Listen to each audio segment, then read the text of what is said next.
Tuvo que llegar la presidenta de México después de la reunión que sostuvo en el G7 en Canadá, allá en Alberta, para aclarar la sarta de estupideces y burradas que dijo Octavio Romero Oropeza, el director del Infonavit, el que dejó en quiebra a Petróleos Mexicanos. Tuvo que llegar hoy la presidenta para que le preguntaran en la mañanera. Dicen que llegó como a las 5 de la mañana de Alberta, Canadá. Llegó, se fue a la mañanera, y hoy le preguntaron respecto al tema de la propiedad privada, si estaba en riesgo luego del anuncio que hiciera el señor Romero Oropeza el lunes, en su ausencia, con la presencia de Rosa Isela Rodríguez, la titular de Gobernación, donde este individuo decía que de las 800,000 casas que están ahí, algunas invadidas, otras desalojadas completamente, deshabitadas completamente, pues él decía que quien las haya invadido se iba a poder llegar a una negociación con ellos y se iba no los iban a desalojar, que iban a tratar de implementar pues un arreglo, que compraran las casas, no importando el tema de la propiedad privada. Hoy la presidenta de México, Claudia Sheinbaum, dijo: a ver, quiero aclarar esto, la propiedad privada está resguardada. Qué bueno, presidenta, que nos lo aclara, porque si nos vamos con la sarta de tonterías que dijo Romero Oropeza, pues ya estábamos pensando mal, ya estábamos pensando que la propiedad privada iba a desaparecer cuando está garantizada en la Constitución. Hoy la presidenta de México dijo: está resguardada por la Constitución, nosotros vamos a resguardar pues prácticamente que la gente que tiene esa propiedad no se la vayan a quitar. Si esa vivienda le pertenece, no hay problema, tiene que quedar muy claro, no hay duda respecto a que se vaya a despojar a alguien de su vivienda, no. Se hicieron algunas modificaciones, sí, y se pretenden hacer algunas modificaciones, pero esté usted tranquilo, al menos por el momento. Esté usted tranquilo porque ya la presidenta aclaró que la propiedad privada, que la casita que usted tiene de Infonavit y que se tardó 20, 30 años en pagar, estará bajo su propiedad, y si alguien la invade, usted podrá denunciar, ¿sí? Podrá acudir a las instancias correspondientes, al Ministerio Público, y denunciar que alguien invadió su casa y que no se quiere salir. Yo espero que esto que nos aclaró hoy la presidenta de México sea real. No dudo de la palabra de la presidenta. Dios me libre. Jamás dudaría de la palabra de la presidenta Claudia Sheinbaum. Si hoy la presidenta está informando que no es así y que la propiedad privada va a permanecer intocable, me quedo con esa versión y agradezco además, como ciudadano mexicano, a la presidenta Claudia Sheinbaum que haya aclarado y que le haya de alguna manera corregido un poquito la plana, aunque dicen que la iniciativa viene de la Presidencia de la República. Cuando menos fue muy contundente al dejar muy en claro que la propiedad privada es propiedad privada y se acabó.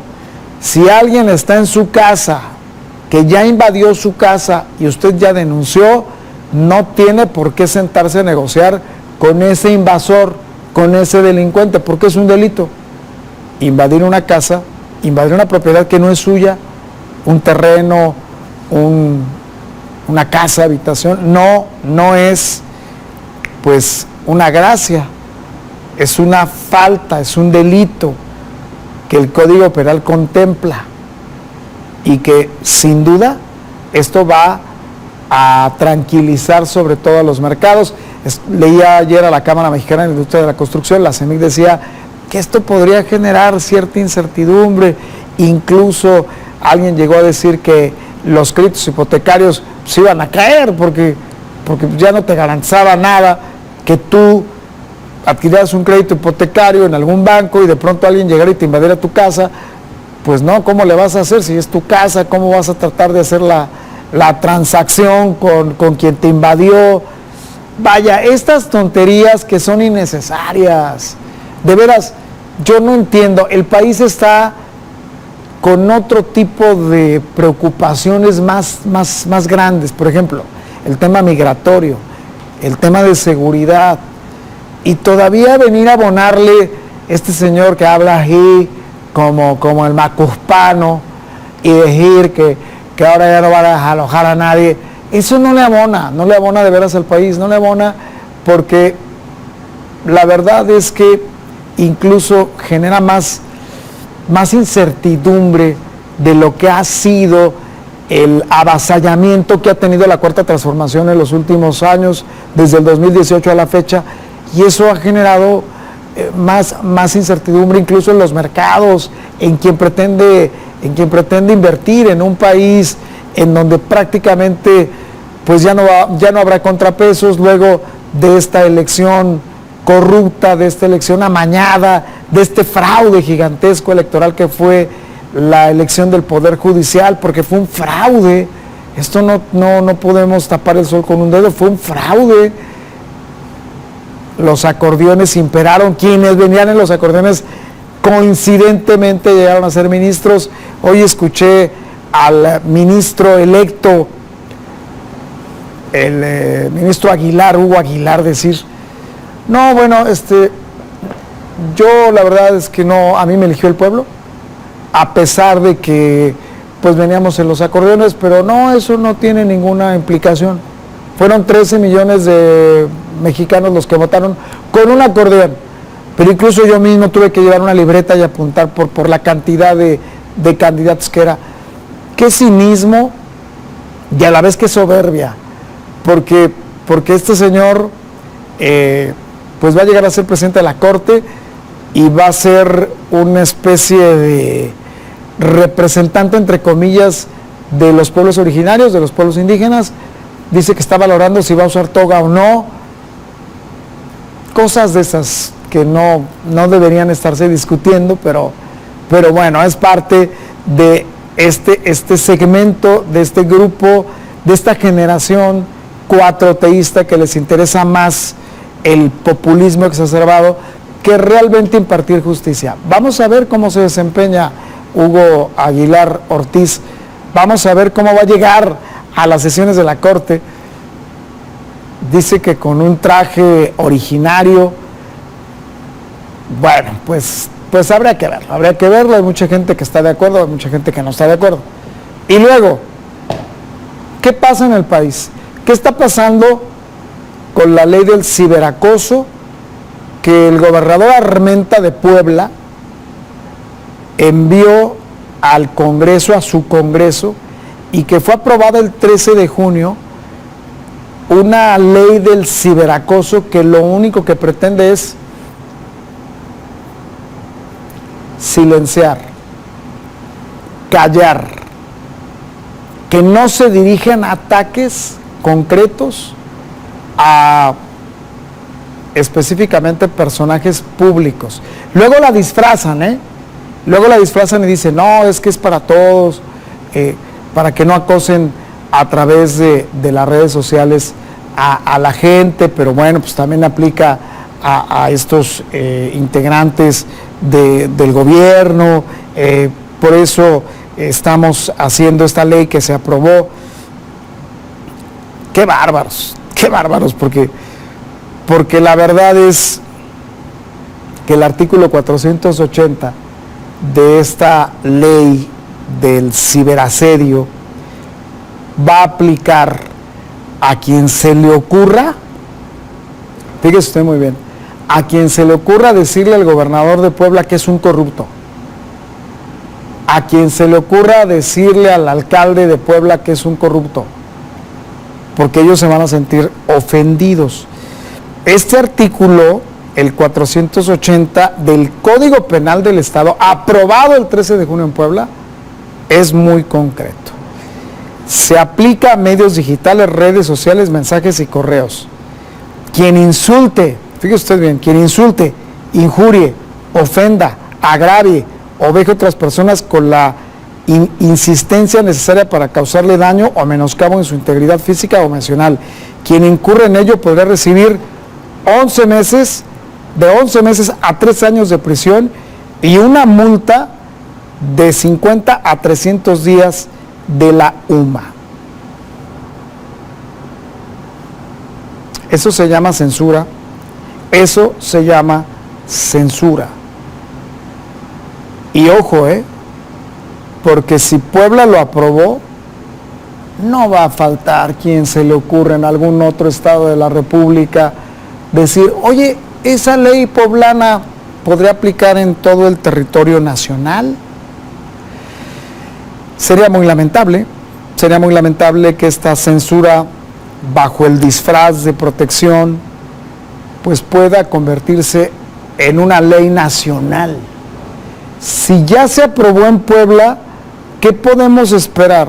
Porque hoy es Puebla y mañana puede ser todo el territorio nacional, La libertad de expresión está en riesgo otra vez por el tipo tan virreicillo y bananero y dictadorzuelo del gobernador de Puebla, el señor de apellido Armenta. Algo de lo que también tenemos que lidiar y preocuparnos, porque ahora cualquier persona que se le ocurra hacer una crítica allá en Puebla, todavía en Puebla, puede incluso ir a la cárcel, así como usted lo escucha. Ahora imagínese que esto se generara en todo el territorio nacional. Por ejemplo, las críticas que recibimos aquí en el noticiero a través del WhatsApp, donde me dicen muchas cosas, pero pues es la libertad de expresión. Eso genera opinión pública. Hay gente que no está de acuerdo con lo que expresamos aquí o con la crítica que hacemos. Y no cree usted que son suavecitos, No. Imagínese que yo demandara a cada uno de los ciudadanos, algunos de ellos sí reales, otros no, la mayoría no, que denosta mi trabajo o se burla o trata de descalificar lo que aquí hacemos en un ejercicio periodístico. Pues no me la acabaría demandando a, ¿qué te gusta? 20, 30, 40, 50, 70 personas diarias. Ojo, porque esto sí puede complicarse a grado tal de que esta ley censura opere en todo el territorio nacional. Ahorita están haciendo foros, entre comillas, allá en Puebla, como sus famosos foros para la reforma del Poder Judicial que nunca funcionaron, que traían a Lenia Batres aquí en Durango y la aplaudían ahí en el auditorio universitario. Porque antes, pues el rector era proclive a la transformación, a la cuarta transformación, y les permitía a todos estos personajes que llegaron al auditorio universitario. Está bien, no hay problema. Pero nomás venían a pasearse y a adoctrinar a la gente. Vino Lenia Batres, vino Loreta Ortiz, y aquí estuvieron adoctrinando. Esos foros que no funcionaron para nada, ahorita los están intentando hacer en Puebla. Pero ya aprobaron la ley. O sea, ya está aprobada. Si en estos momentos a usted se le ocurre, si es de Puebla, ¿verdad?, hacerle una crítica al gobernador, quién sabe cómo le vaya, Por lo pronto lo pueden meter al bote, si lo localizan. Pero esto del ciberacoso disfrazado, pues es única y exclusivamente silenciar, acallar, decirle al periodista, ya no critiques. Porque además, la uniformidad que pretende este gobierno, que pretende el régimen actual, de que todos hablemos bien del gobierno federal o de sus representantes en los estados, pues esto no es democracia. La democracia radica en la crítica. Pero hay gente que sí cree que si iniciamos el noticiero hablando maravillas de las bondades que no dudo que las tenga el gobierno de la Cuarta Transformación, pues entonces estamos bien. Y no nos criticarían, y no nos denostarían, y no incluso nos amenazarían, porque también ha habido amenazas por el WhatsApp, y lo hemos leído, y ha habido gente que se molesta, y ha habido gente que te ataca, hay gente que te reta incluso por WhatsApp a que si viene aquí al estudio y estas cosas. Pues sí, esa es la libertad de expresión. Mientras no llegue a la intolerancia, mientras no llegue a los golpes, mientras no llegue a una agresión física, porque ya estaremos hablando de otras cosas. Pero la realidad de las cosas, así como usted puede estar de acuerdo o no conmigo, pues eso se llama diversidad, contraste de opinión, libertad de expresión. Pero la libertad de expresión no la entienden los gobiernos populistas. No la entienden. No lo entienden. Todo tiene que ser uniforme. La crítica tiene que ser uniforme.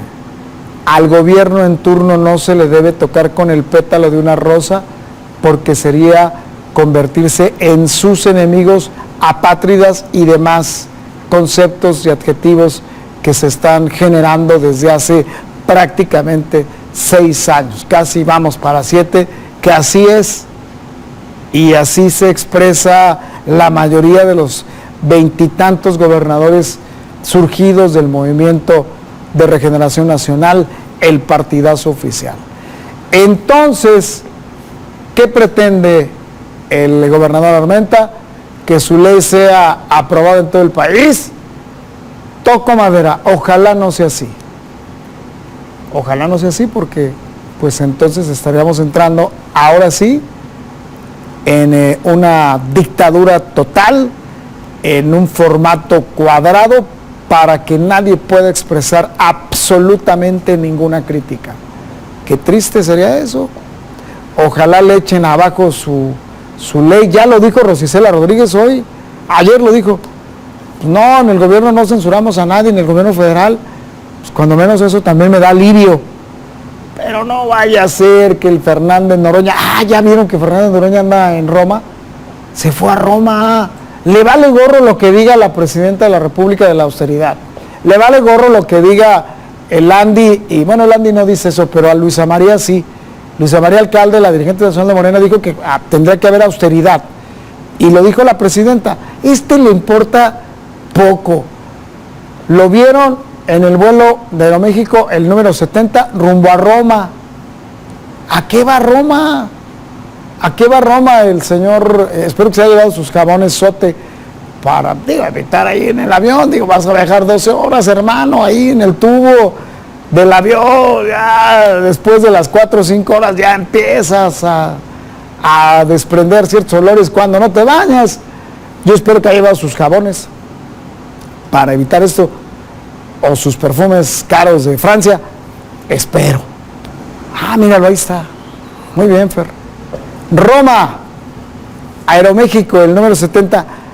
Ay, cómo te paseas, chiquito. Gerardo Fernández Noroña. Ahí lo tiene usted. Y se fijó quien le tomó la foto, imagínate. Lo que pasa es que estaba en el filtro. Le toman la foto de afuera, si no se regresa y quién sabe qué hubiera pasado. Pero ahí está, el señor se fue a Roma, salió a las 19:20. Roma, al aeropuerto Leonardo da Vinci. Pues ahí se fue. Y la austeridad, Gerardito, y la austeridad, senador, ¿dónde quedó? Y así como él hay varios, pero bueno, gracias, Fer. Iniciamos el noticiero mitad de semana, miércoles 18 de junio 2025.